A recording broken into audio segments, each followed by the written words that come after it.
Em que o Pablo Marçal me chamou de vagabunda na frente de todo mundo no meio de uma palestra dele.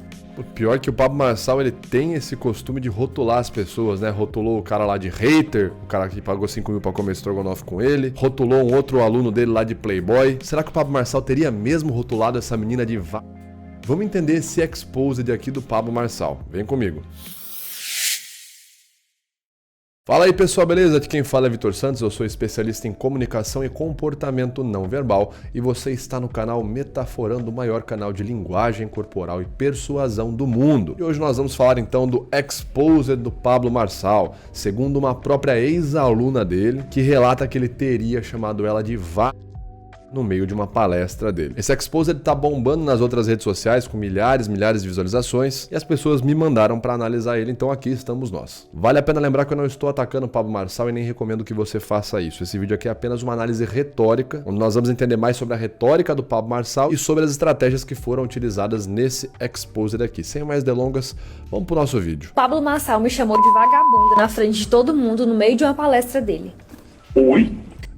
Só de início, né, quando se fala assim, Pablo Marçal chamou a aluna dele de né, isso já gera uma grande emoção ali, impactante, primeiro de curiosidade, de certa forma indignação. Como assim, ele chamou uma aluna dele de Que palhaçada é essa? E a primeira pergunta que surge é, será que o relato dessa menina é verdadeiro? Será que o Pablo teria mesmo chamado ela de Porque se ela não tá mostrando nenhuma filmagem dele chamando ela, pode ser que ela esteja inventando uma baita de uma história. Aí, para nos ajudar a conjecturar sobre essa questão, a gente tem que ver a linha de base padrão do Pablo Marçal. Será que é comum ele sair rotulando as pessoas nas palestras dele, quando ele vai geralmente discordar ou questionar uma pessoa? Bom, teve uma situação muito famosa, uns anos atrás, onde o Pablo estava ali sendo questionado por um aluno dele ali, numa espécie de reality show que ele fez. E vamos ver como que ele responde o questionamento do jovem. O jovem vai meio que falar pro Pablo dar uma oportunidade para ele trabalhar com o Pablo. Aí, você disse que a oportunidade bate na porta e a gente tem que agarrar.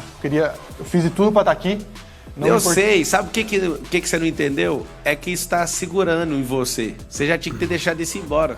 Que bom que ele falou isso. Sabe o que eu faria no seu lugar? Eu ia fazer questão de levantar a mão e falar assim, eu sou o cara que chegou por último, eu sou o cara disso.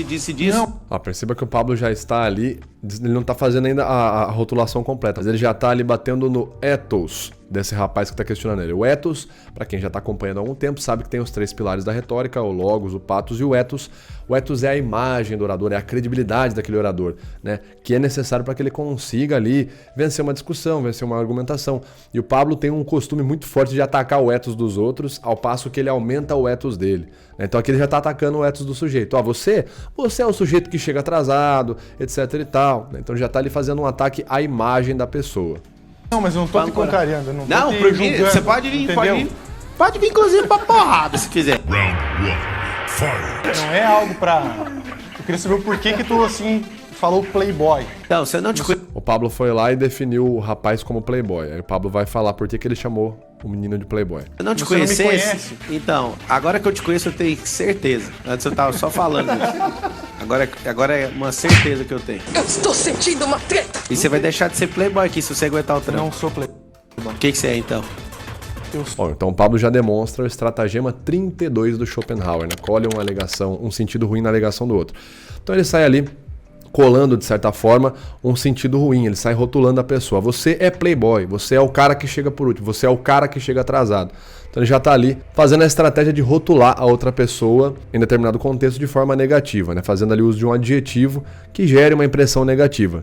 Segundo o Pablo Marçal, ele faz isso para provocar a pessoa para que ela mude, né, para a mudança dela. E essas estratégias que o Pablo utiliza sempre fazem ele ser aplaudido pelos outros. Ele consegue convencer qualquer pessoa e manipular qualquer pessoa. E se você quiser aprender quais estratégias ele utiliza e muitas outras estratégias para evitar, inclusive, ser manipulado por pessoas assim, você pode hoje mesmo se inscrever na formação em comunicação persuasiva oficial da nossa equipe Metaforando. Vai aprender como utilizar as palavras certas no momento certo para convencer e persuadir qualquer pessoa.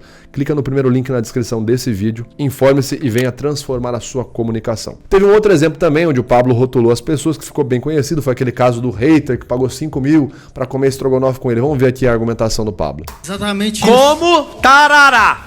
Tá. Como você não quer dinheiro sendo que você aproveitou dos 5 mil reais. De um bobo? Ué, se você acha Aí o Pablo já faz o primeiro rótulo, aproveitou de um bobo, né? Um bobo, você é um bobo. Então ele já faz a primeira rotulação ali, classificando o sujeito como um bobo. Que eu Só sou pode, bobo porque por ele pagar tá 5 jogando mil fora a reais. oportunidade de fazer. Tá jogando fora a oportunidade. Você pergunta sem Tô parar. fazendo a Você é um pergunta. hater? Você é um hater? Sou um hater. O que você quer então? Você é um hater. Fez ali então a rotulação máxima, né? Estratagema 32. Quando eu rotulo uma pessoa, parece que tudo aquilo que ela vai falar está invalidado porque não interessa as palavras dela, mas sim o rótulo que eu colei nela. Se você tem autoridade no ambiente e usa o estratagema 32, as pessoas daquele ambiente vão ver o rótulo que você colou na pessoa, mas não as palavras que aquela pessoa está dizendo. Então temos dois exemplos aí do Pablo realmente rotulando as pessoas com alguns adjetivos, né? Hater, playboy, o cara que chega atrasado, um bobo. O que nos leva de volta à questão desse vídeo aqui, né? Será que o Pablo teria usado esse rótulo numa palestra dele com essa menina? O dia em que o Pablo Marçal me chamou de vagabunda na frente de todo mundo no meio de uma palestra dele.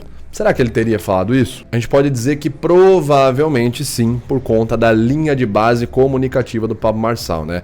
Ele usa muita rotulação e de certa forma ele tenta rebaixar o ethos, né? A imagem da pessoa que ele tá questionando, que ele tá criticando, ao passo que ele aumenta a dele. Então, pode ser que ele tenha chamado. Aí a gente entra numa segunda análise, que é a análise da conceituação. O que ele quis dizer com essa palavra vagabundo? Ele se referiu ao quê? Ele tava dizendo que a menina era uma promíscua sexualmente, que ela, sei lá, se prostituiu. Em que contexto ele utilizou isso? Essa é a nossa segunda pergunta. E não, eu não estou dizendo que você precisa gostar do Pablo Marçal, não estou querendo passar pano, nada do gênero. Estou dizendo que para fazer uma análise retórica correta é necessário mais informação e informação sobre o contexto, tá certo? Para analisar aquela palavra. Então qual foi o contexto que ele chamou a menina de vagabunda? Uma pergunta. Ele fez um desafio lá para essas pessoas fazerem uma pergunta. Eu acabei criando coragem e fui perguntar. Quando chegou a minha vez, eu perguntei para ele assim. Falei para ele, olha, eu tô formando em direito, mas eu não me identifico com a profissão, eu não sei o que fazer, mas os meus pais querem muito que eu siga na carreira jurídica. Ou eu presto um concurso, ou eu faço a prova da OAB e vou seguir na advocacia. Mas eu não me identifico com isso. O que eu faço? Ele olhou para mim e perguntou na frente de todo mundo, você tá trabalhando? Eu respondi, não. E ele, com muita tranquilidade, respondeu: então você é uma vagabunda.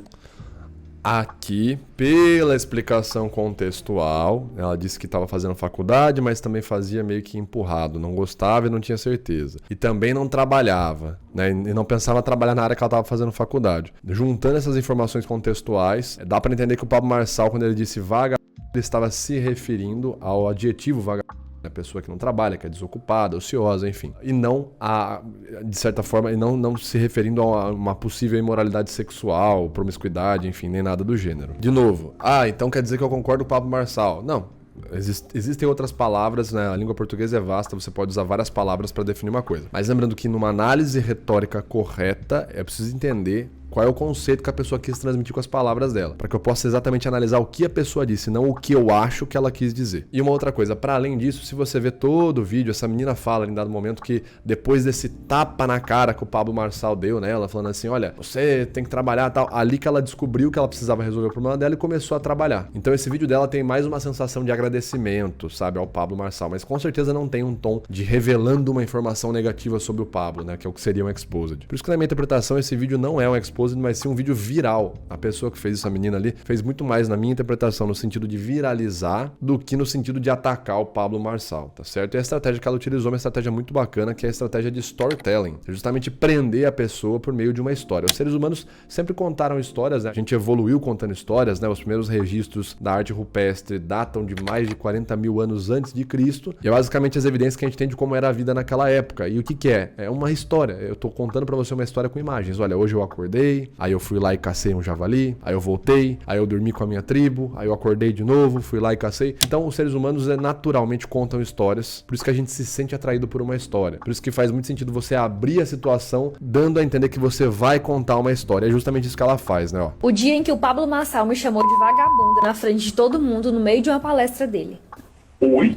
Duas estratégias então. Primeiro, uma estratégia de storytelling, ela dá a entender de início que ela vai ali contar uma história pra você. E a segunda é um apelo à emoção. Uma história, quando ela já aparece transmitir uma emoção, ela é muito mais interessante. Se eu falo pra você, olha pessoal, hoje eu vou contar a história do dia em que eu escalei a montanha lá perto de Itajobi, você não vai ter interesse nenhum nisso. Agora, quando eu falo uma história pra você de maneira rápida, já apresento uma emoção universal, por exemplo, indignação. Você se sente indignado se um cara arrogante do nada chama uma menina de vagabunda.